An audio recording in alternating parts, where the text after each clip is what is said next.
First, I gotta say, man, thank you so much for this interview. And you probably would not remember this. You and I did an interview back in 1998, and you were in Oh, Toronto, and I was working at a radio station, and it was what was it? The photograph photograph album, I smile. think was called Smile. Photograph smile. And Yeah, yeah. I've got actually a picture of us, but I can't show it properly because the light. But Oh, the I'm reflection. gonna Yeah, no, post it up. okay. All right. I see it. I Yeah, see it. Wow. Okay. That was a but I'm long gonna time ago. post it back here a long time ago. And I gotta say, man, I had a blast talking to you because we talked about so much about your life and things like that. Okay. And that was such a great album.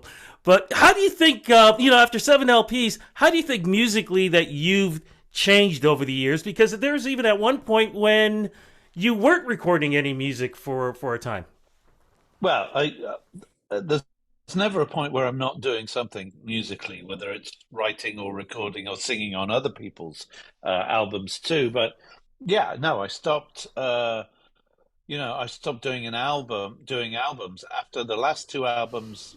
Doing that independently, trying to get seen and heard. It's been a long slog, and so after 30 years in the business, I thought, you know what, I want to see what else I can do. If I leave music all behind, what else can I achieve? And so that's where my heart went, and that's what I wanted to find out over the last few years. And number one, I'd already had of the White Feather Foundation. So I was going to now get far more involved and promote that so that we get more support, so that we can do better and bigger things.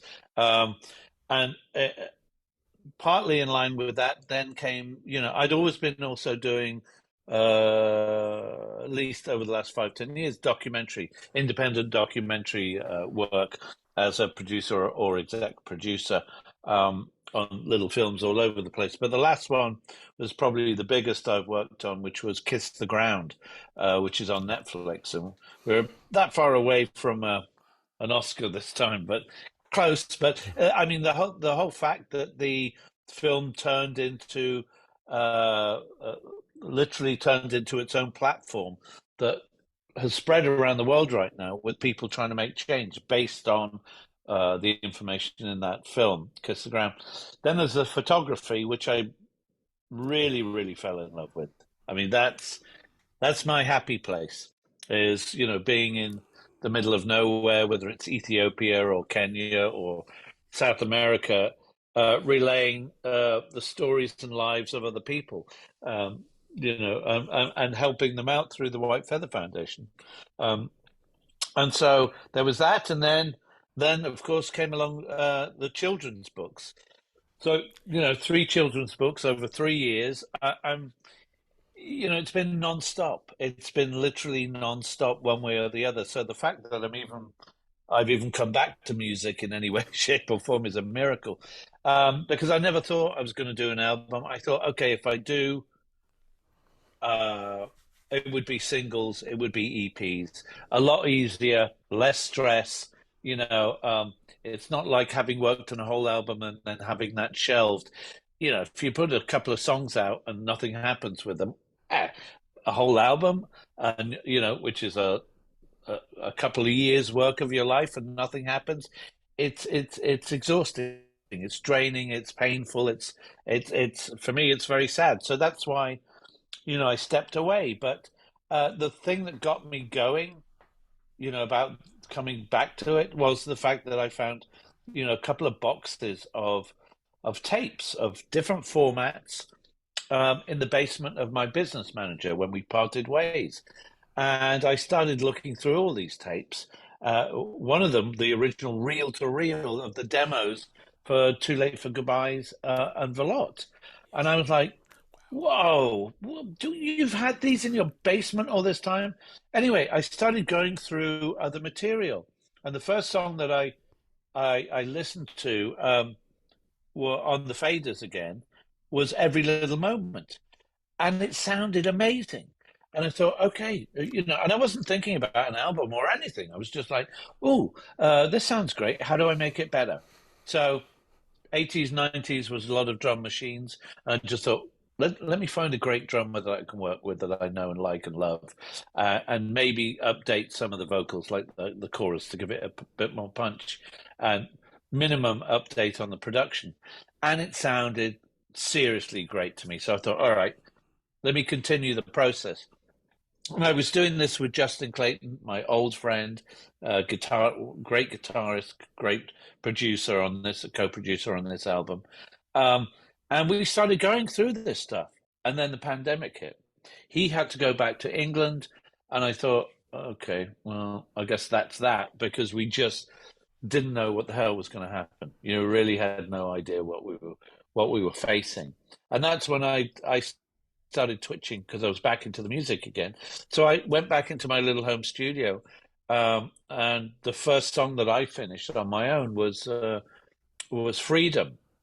And I loved the process. I loved the process of the creativity of remembering how to be an engineer, kind of.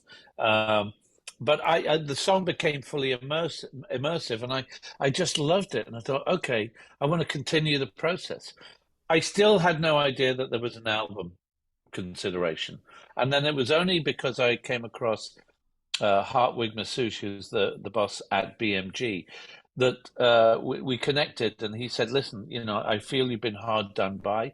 You haven't had the support that you've needed in the past. And, you know, if you're going to do another album project, please talk to me first. So we talked, and I played him a few things over the year or the 2 years. Or, I mean, it was quite a few years putting this all together because I was still working on other projects. And then, you know, there was enough material for an album, and I kind of went, okay, all right. Well, if we're going to work together and you're going to really support me properly, then okay, let's do this one album deal, see how we go, and again, the last thing to throw in here that was that I had to find the right mixer because these songs were, you know, from 4 decades. You know, all the songs on the album. You know, we were trying to gel them as much as we could with our knowledge sonically to make it sound like it was all done as part of one album project. But it was really Spike Stent, the mixer, that really came into play, that gelled the whole project together. But the only thing about that was it took a year to mix the album. Normally that takes about 10 days. So this was a really long process, but I think worthy in the end because it allowed me and also Spike to really listen to the songs and go back and forth until we felt it was really, really right. And we couldn't do any better. And that's it. Thank you very much. Good night. You know, that they say artists, you know, are never really happy with with their final work. There's always something they want to change. For me, with this album, it's probably the first one that I signed it off, and I just went, can't do any better than that. I mean, not being in modesty, but I just said I've done as good as I can on every single song here. Thankfully, it's come together as one project, and let's see what happens next. So there you go. Sorry for the long answer. No, it was perfect because you actually answered a lot of my other questions too, so I love that. But what you haven't answered though is the name of the album and why Okay, you yeah. named it that way. Yeah, well, there's a number of reasons for that. Yeah, I mean, really, there's. Well, first off, I what's the won't name say of the album? But folks don't know yet. If folks don't know, what's the name of Jude, the album? Jude, Jude, as in Hey Jude. Um, the logic behind it, and this comes in from several angles, is that this was a musical journey from the beginning of when I started writing and recording to this point in time. You know, and lyrically, Jude was take a sad song and make it better. And I feel that's where I'm at these days because of all the other work that I've done, and now musically, because this time around, um, I just don't, you know, someone said the other day, oh, well, aren't you worried about what people are going to say or think? I said, no. I said, you know what? I'm not afraid anymore. You know, I'm done with that. I just, because during the pandemic, we were all left. I was certainly left alone for mostly 2 years, and so there was a lot of looking in the mirror, going, really contemplating and reflecting, going, well, who am I? What's my purpose? Where are we going with this? I didn't know. Nobody knew what was going to happen. So we're digging deep, and am I happy? If I'm not happy, how do I fix this? How do I fix this? How do I have a better life? How do I have a more balanced life? How do I find peace in life? So a lot of those questions were actually part of the songs over the decades. All of that stuff, and at the end of this, it was finding that it was allowing myself to actually appreciate the work that I did. That that because I'd always, I don't know how to describe it really, but I like many of us, that we don't really accept people when they're giving you positive vibes. I just don't feel I'm worthy, of whatever. So it was about getting through that, but also there's been a lot of Beatles things going on with with Get Back. Sorry, so I'd seen the movies, and that was important. Reminded me of times and places as a kid growing up. Also, I have a small memorabilia collection, and one of the items was the Hey Jude arrangement notes from Paul. And so I made an NFT out of that, to auction off to support my White Feather Foundation, so we can keep doing good work. In the process of that, I'd spoken to Paul face to face like this, and for the first time in a long, long time, and talked about the album, and asked, I was going to name it Jude, and I wanted to know if he was cool with that. And he was very subtly overwhelmed. I think that's the only way I could describe it. It was good to see that he was, happy about that. I'll just say that. And then I did, I asked him. I said, "Do you mind if I use the actual your handwriting, the scribble, the Jude from the Hey Jude notes on the album cover?" And he said, "Go for it." So that was part and parcel. And then the last thing that really pulls it all together was the fact that all my life, legally, I'd been called John Lennon. If you looked on my passport, it was John Charles Julian Lennon. Yet everyone from birth had called me Julian or Jules. And now I was sort of, I hate the term coming of age, but, finding myself. I hate even that too. But I think you know what I mean, though, is feeling comfortable within my skin. There we go. I just, I wanted to be me. I wanted to be Julian.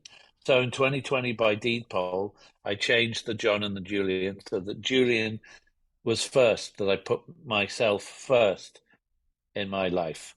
So hence, becoming me for the first time, really, in many respects, legally, being Julian, being Jules, being Jude. It was about taking ownership of that name, Jude, because it's part of my history, it's part of me, it's part of my heritage. And for me, it was about reaching this point of acceptance of everything going on, and just saying, almost saying that, being Jude now was like shedding skin. It was like I feel like a different person now that I've changed my name to me, to my name. And I think by naming it Jude, I've certainly challenged people to ask me questions about it. And that, in reality, was the purpose of it, so that I could tell you my side of the story, and also the fact that, and also say to everybody, listen, everybody's asked every kind of question about Dad and the Beatles. It's done. All the answers are out there. Thank you very much. Good night. I'm Jude or Julian. That's my future. It's happier and positive, and I know who I am now. So that's it, So it's certainly been this, for me, is very much the end of a chapter. It's uh, it's now time for Jules, and that's how I see it. I mean, it may sound a bit odd, but it's just I'm not going to be afraid anymore to be me. But you did do something that I thought was amazing, which was I think this was the first time and only time you did it, and it's Yeah, on a beautiful vinyl display, of course, and that's yeah, Imagine. Why yeah. did you record this finally? Well, I mean, you know, I think it's been quite apparent why, but I mean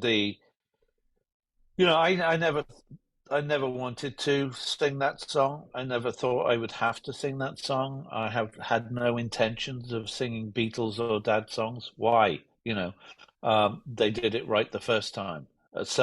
And I've got my own life. Thank you very much. So it was truly because, Global Citizen reached out to me and said, listen, we have this worldwide campaign going.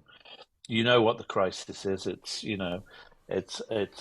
about Ukraine, and obviously living in Europe, you're living next door to that, and you're witnessing it and seeing it, the heartbreaking situation every friggin' day, every second of the day. And so, Stand Up for Ukraine, Global Citizen. This was going to be a worldwide campaign. What have I got up my sleeve? And the only thing that I knew that would have any real full on impact that may have a chance of changing people's minds about things or bringing the awareness and attention was to sing Imagine. Once I'd said yes, that's when I started to panic because I thought, okay, how am I going to do this? How am I going to sing Dad's song, his most famous song in the world? And the first thing that came into my head was take it off the piano. Rhythmically, it'll change everything. Acoustic guitar, raw, simple, to the point.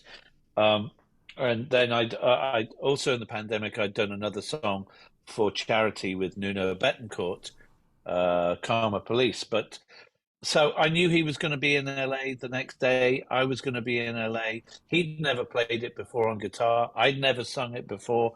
We went into his little home studio, ran through it four times maybe, locked it in. I listened to it and went, I can live with that. I feel comfortable. I can live with that, and and and that was it. No production, maybe a little reverb, but that was it. Just the voice, the guitar, sung as honestly, as truthfully, and as hopefully as possible. Um, of course, the next thing for me, the next panic was, okay, how are people going to react to this? I'm going, oh God, Then I'm thinking the worst of the worst. But I have to say, I've received more respect out of having sung that song than anything else in my entire life. It's changed my life for the better. When I thought it was going to be the worst thing for me, it was the best thing for me.